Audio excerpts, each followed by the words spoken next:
दोस्तों नमस्कार। आज हमारे साथ एक बार फिर से प्रोफेसर राम पुनियानी जी हैं, एक बड़े नामचीन इतिहासकार और इस देश में सांप्रदायिक सौहार्द की एक मिसाल। इस उम्र में भी वो लगातार जिस तरह से देश में अमन चैन के लिए, सामाजिक सौहार्द के लिए लगातार संघर्ष कर रहे हैं, वो नौजवानों के लिए एक बड़ी प्रेरणा साबित हो रहे हैं।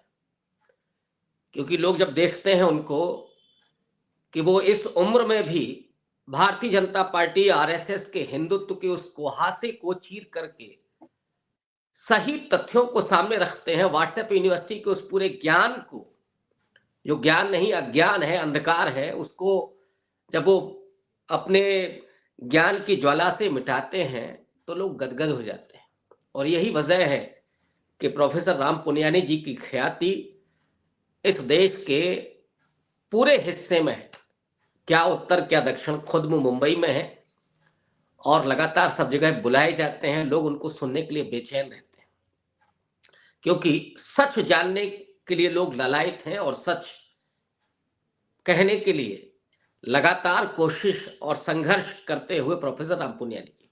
सर, एक ऐसे मुद्दे पर मैं आपसे आज बात करना चाहता हूं जो बेहद खास है। हाल ही में बनारस में जो जी, मणिकर्ण का घाट तोड़ा जा रहा है, बड़ा ऐतिहासिक, घाट है। अहिल्याबाई होलकर ने बहुत सारे स्थापत्य वहां पे स्थापित किए, लेकिन अब उनको तोड़ा जा रहा है। ये और ये वो सरकार है जो हिंदू धर्म, हिंदू प्रतीक रोज रोना रो करके नफरत और घृणा, हिंसा पैदा करके इस देश को तोड़ने पर आमादा है। जी, लेकिन क्या है इतिहास मंदिरों और मस्जिदों को तोड़ने का, इसको हम आपसे समझना चाहते हैं। तो सर, जी। अब आप इस पूरे मुद्दे पर जो आपकी बेबाकी है, जो स्पष्ट राय है और अंधभक्तों की जो ताला लगा हुआ है जी, आंखों पर और कानों पर, उसको जरा स्पष्ट कीजिए सर। जी। रविकांत जी, बहुत धन्यवाद आपका इतने उदार शब्दों के लिए। और मंदिर मस्जिद के बारे में आपने जो मुद्दा उठाया, वो करीब पिछले 50 साल से भारत में भारतीय समाज को बाँटने का काम कर रहा है। इसीलिए उस पे थोड़ा-सा रोशनी डालना बहुत ज़रूरी है। वैसे तो मंदिर एक धर्म का प्रतीक है, आस्था का प्रतीक है।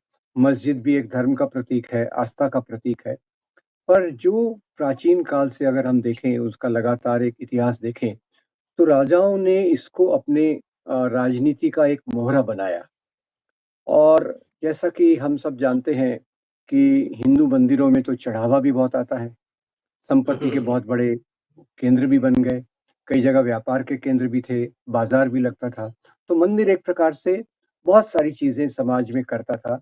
पर एक बात ये भी है, जैसे आज भी हम जानते हैं कि बहुत सारे मंदिरों के पास अकूत संपत्ति है, गिनती के बाहर है।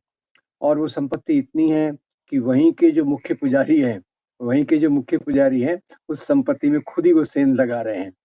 वो केदारनाथ का मठ हो या अभी इसकी केरल की घटना हो, जो ये मंदिर है वहाँ का। तो ये दोनों में दिखता है कि वहाँ संपत्ति के लिए बहुत कुछ होता रहा है।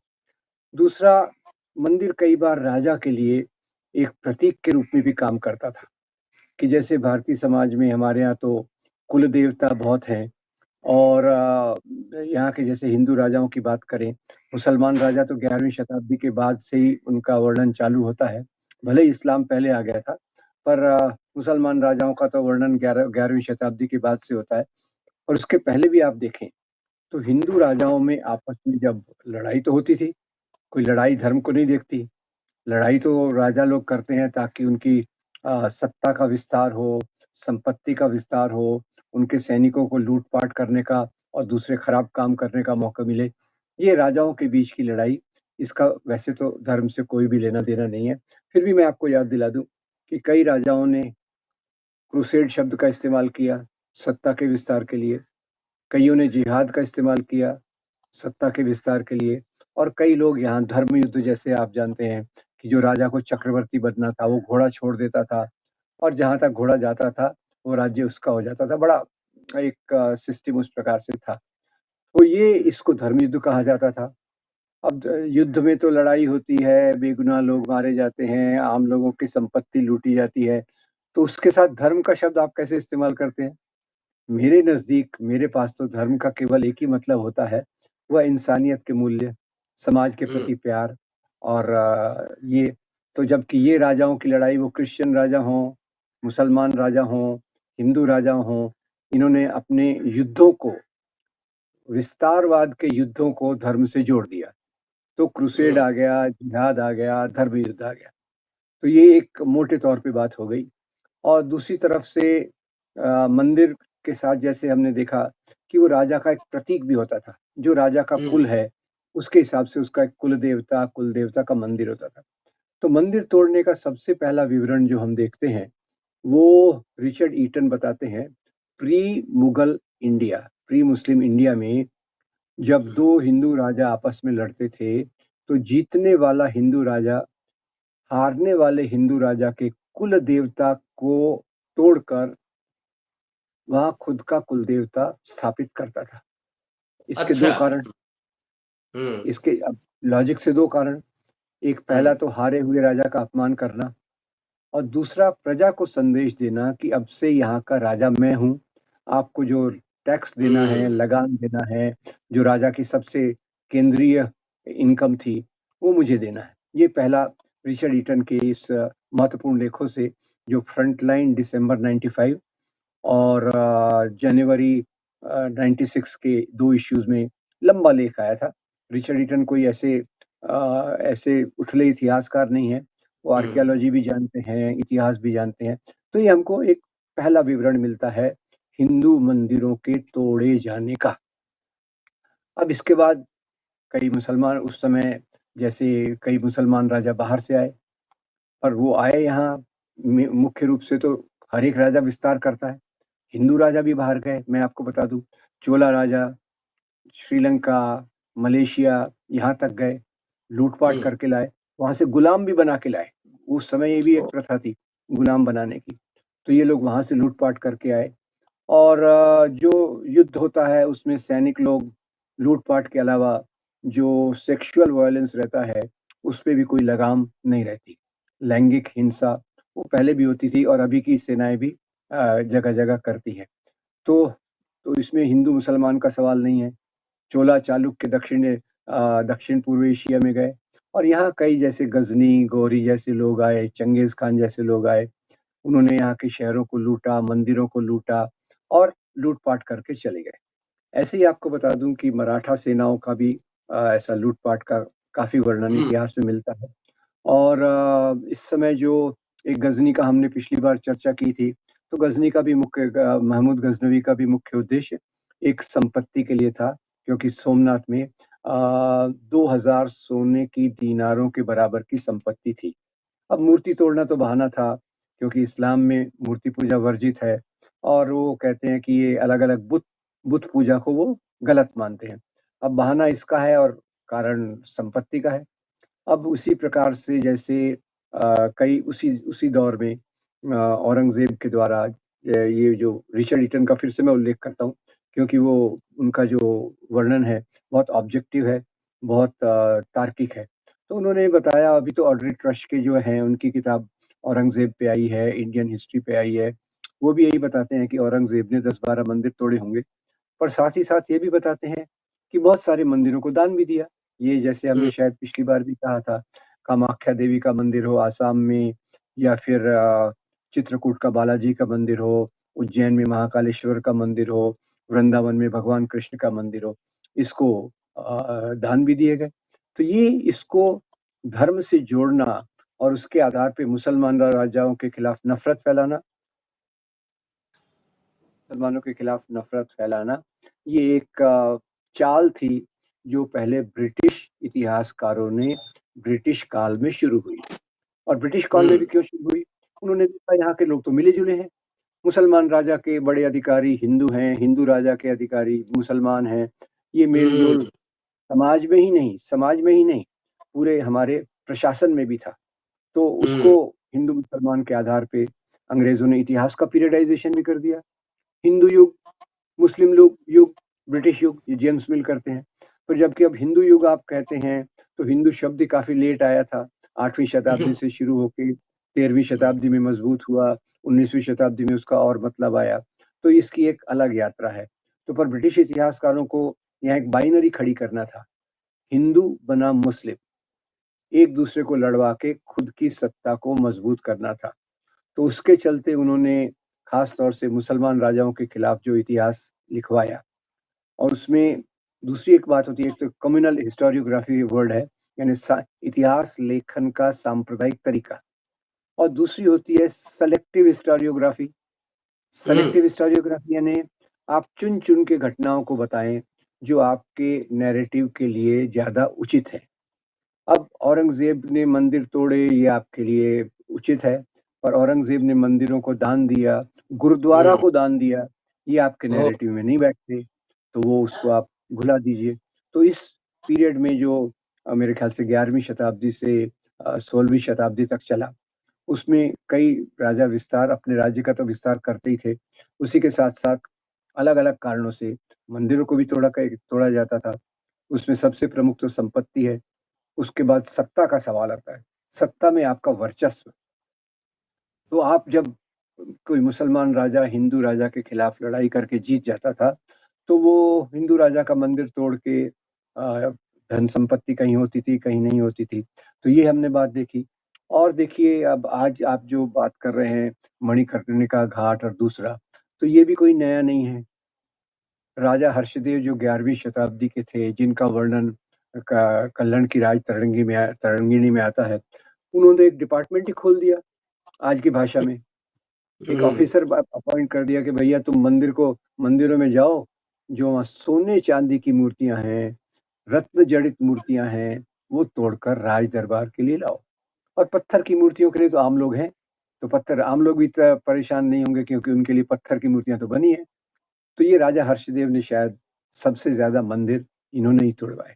तो ये मेरा मुख्य जो समझ मेरी है, वो ये है कि मंदिरों के तोड़े जाने से धर्म को जोड़ना गलत है। और यही बात रविकांत जी आप जो कह रहे हैं कि अभी उत्तर प्रदेश में ये जगह जगह पर ये जो काशी कॉरिडोर बनाया जा रहा है, उसके लिए मंदिर तोड़े जा रहे हैं, क्योंकि जो हमारे प्रधानमंत्री हैं, उनको जो अंग्रेजी में शब्द है भव्यता, प्रोग्राम करेंगे तो भी भव्य पैमाने पर करेंगे, राम मंदिर बनाएंगे तो भी भव्य पैमाने पर बनाएंगे, और उस भव्यता के लिए जो काशी कॉरिडोर बनाया है, तो वो अभी काशी कॉरिडोर बनना है तो पुराने मंदिरों की क्या जरूरत है। तो ये ऐसा एक मामला आ गया, तो इसलिए लोगों की आस्थाएं जुड़ी हुई हैं, अहिल्याबाई होलकर के काम से भी जुड़ी हुई हैं, तो उन्होंने इसमें आव देखा ना ताव, और ये ज्यादा इसकी पब्लिसिटी भी नहीं हुई। इसको अगर आप देखें तो ज्यादा इसका प्रचार नहीं हो रहा, क्योंकि हमारा मीडिया तो एक तरह से सत्ता की गोद में बैठा है, सत्ता की जेब में है। तो मैं एक मुख्य निवेदन जो करना चाहता हूँ कि राजनीति वो राजाओं के समय की हो, और आज के समय की खास तौर से राजनीति जो बीजेपी आरएसएस की है, वो मंदिर तोड़ने के नैरेटिव के बहाने मुसलमानों के खिलाफ नफरत तो पैदा करती है, पर खुद का उनका जो मंदिर तोड़ने का काम है, उस नैरेटिव को वो ज्यादा फैलने नहीं देती, क्योंकि मीडिया उनके हाथ में है। तो वो उस प्रकार से वो नैरेटिव एक दबा हुआ रहता है, कभी मुख्य तौर से उसका पब्लिसिटी नहीं होती। तो ये एक मैंने आपको उदाहरण दिया रिचर्ड ईटन का, और दूसरे ऐसे कितने आपको मिल जाएंगे। भारत के कई इतिहासकारों ने भी इसका अच्छे से उल्लेख किया है कि ये जो राजा आए थे, तो उन्होंने मंदिरों की भी खासियत को बताया, कौन सा मंदिर किसके लिए प्रसिद्ध है, कौन सा किसके लिए प्रसिद्ध है। तो आज तो खैर राजाशाही नहीं है, तथाकथित लोकशाही है, जिसको भी खत्म करने का प्रयास किया जा रहा है। तो ये लोकशाही में भी तो अभी तो वैसे पंडे पुजारी आ गए, वो मंदिरों से कितना लूटेंगे, उसका कोई जो दिखता है सच्चाई शायद उससे ज्यादा होगी। और मोदी जी जो मंदिर के नाम पे इतना जबरदस्त जोरदार भाषण देते हैं, वो खुद ही यही काम को कर रहे हैं। तो इसमें डबल स्टैंडर्ड्स भी हैं। डबल स्टैंडर्ड से ज्यादा मुख्य बात यह है कि मंदिरों के तोड़ने को राजनीति के साथ आज जोड़ा जा रहा है। पुराने राजाओं का जाइए। अब आज की जो आरएसएस बीजेपी की राजनीति है, उसके 2 पैर हैं, जैसे मैंने पहले भी बताया था। एक पैर है मुसलमान और क्रिश्चियंस के प्रति घृणा घृणा पैदा करना, और दूसरा पैर है मनुस्मृति के मूल्यों को समाज में पुनर्स्थापित करने की कोशिश करना। तो उसमें उनका जो ये एजेंडा है मुसलमानों को का डेमोनाइज करने का, उनको बदनाम करने का, उसके लिए मंदिर का नैरेटिव इनके लिए बहुत जबरदस्त है। जबकि कर तो रहे हैं राजनीति, और उस राजनीति में जहाँ इतने मंदिर तोड़े जा रहे हैं मणिकर्णिका और दूसरी जगहों पे, उसका कोई उल्लेख नहीं आएगा।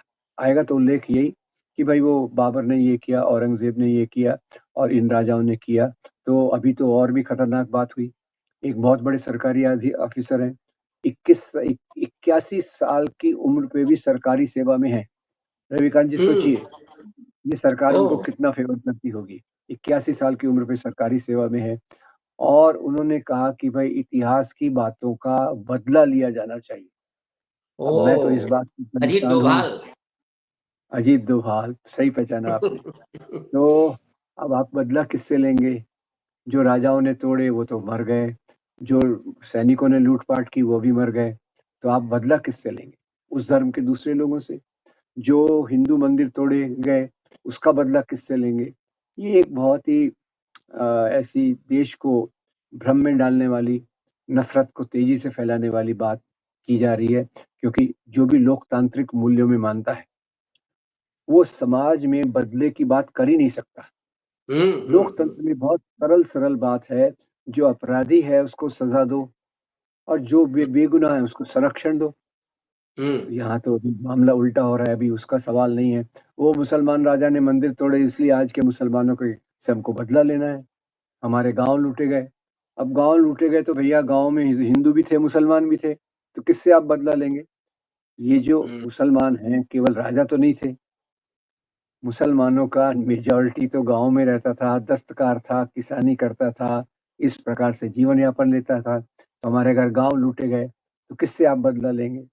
और जो हिंदू राजाओं ने जाके दूसरी जगह लूट-पाट की, उसका बदला किससे लेंगे?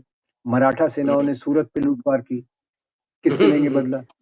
मराठा सेनाओं ने कलकत्ता तक जाकर लूट-पाट की। तो ये इतिहास की बातों को समझना ज़रूरी है।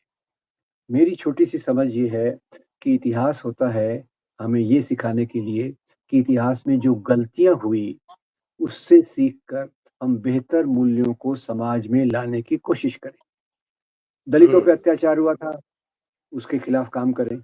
आज के समाज में कि दलितों पे अत्याचार नहीं होना चाहिए, बराबर उनको इज़्ज़त, डिग्निटी पूरी मिलनी चाहिए।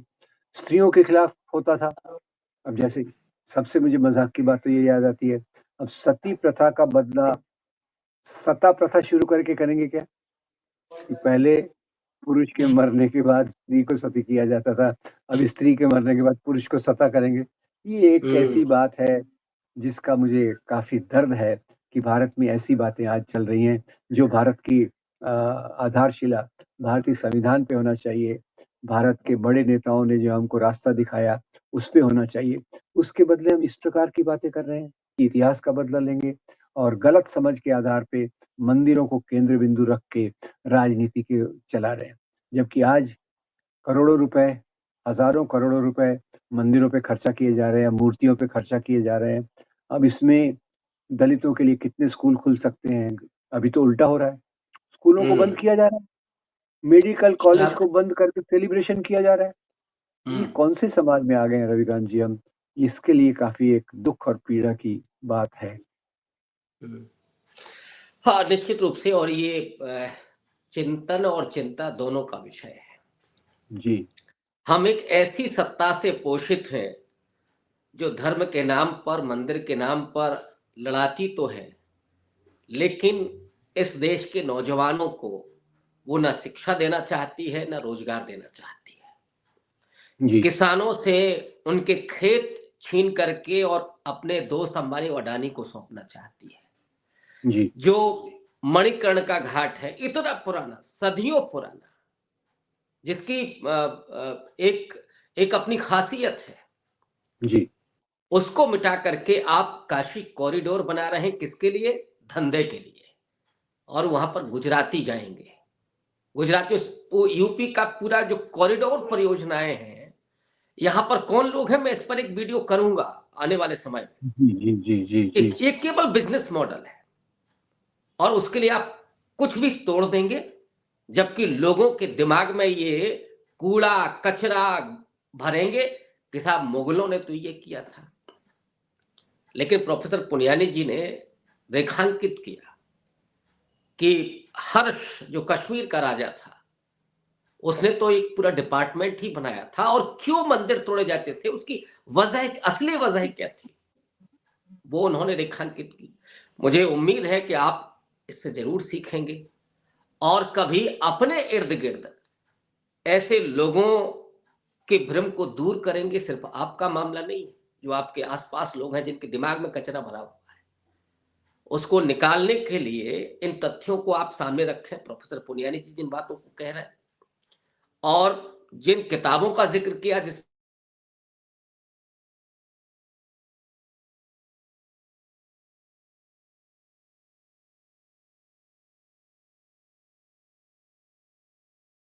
पत्रिका का जिक्र किया, आप उसको पढ़ें भी।